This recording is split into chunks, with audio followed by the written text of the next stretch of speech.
இன்றைக்கு நிறைய பேர் நம்ம நினைத்து கொண்டிருக்கிறோம், ஒரு மனிதன் ஞானஸ்நானம் பெற வேண்டும் என்று சொன்னால் அந்த மனிதன் நல்லா பைபிளை படித்து தெரிந்திருக்கணும், நல்லா ஜெபிக்க தெரிந்திருக்கணும். ஒரு குறிப்பு கொடுத்தோம்னா நல்ல ஒரு மாலை கோர்க்கிறது போல அழகாய் வசனத்தை கோர்த்து அவன் ஜெபிக்க தெரிந்து கொண்டிருக்கணும். அப்பேற்பட்டவர்கள் தான் ஞானஸ்நானம் பெற்றுக்கொள்ள வேண்டும் என்று நாம் நினைத்து கொண்டிருக்கிறோம். அது நம்மளுடைய நீதியை மாத்திரமே அடையாளப்படுத்துகிறது. நான் சொல்லுவேன், எந்த ஒரு மனிதன் ஆண்டவராக இயேசு கிறிஸ்துவை முழு உள்ளத்தோடு ஏற்றுக்கொண்டிருக்கிறானோ, எந்த ஒரு மகன் எந்த ஒரு மகள் ஆண்டவரையே நம்முடைய சொந்த இரட்சகராய் ஏற்றுக்கொண்டிருக்கிறானோ அவனுக்கு தகுதி அடையப்படுகிறது. பரலோகத்திலிருந்து அவர் சொல்லுவார், நீ ஞான ஸ்நானத்திற்காக அழைக்கப்பட்டிருக்கிறாய். ஹல்லேலூயா.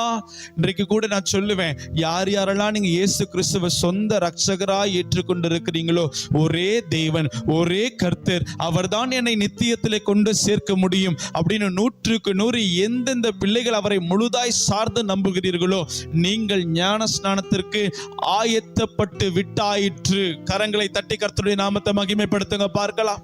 ஹல்லேலூயா. ஞான ஸ்நானம் பெறுகிறதற்கு ஏதோ ஒரு பெரிய காலேஜில் போயிட்டு பைபிள் காலேஜில் பிடிஹெச் படிக்கணுமோ இதெல்லாம் தேவை கிடையாது. உங்களுக்கு எழுத்தறிவு படிப்பறிவு இல்லைன்னாலும் இயேசு கிறிஸ்துவை குறித்ததான அந்த விசுவாசம் உங்களுடைய இருதயத்திலே காணப்பட்டதுன்னா போதும், நீங்கள் ஞானஸ்நானம் பெறுகிறதற்கு தகுதி உள்ளவர்கள். ஒரு ஆமென் சொல்ல கேட்கலாம். ஹல்லேலூயா. நீ இன்னும் தாமதிக்கிறது என்ன?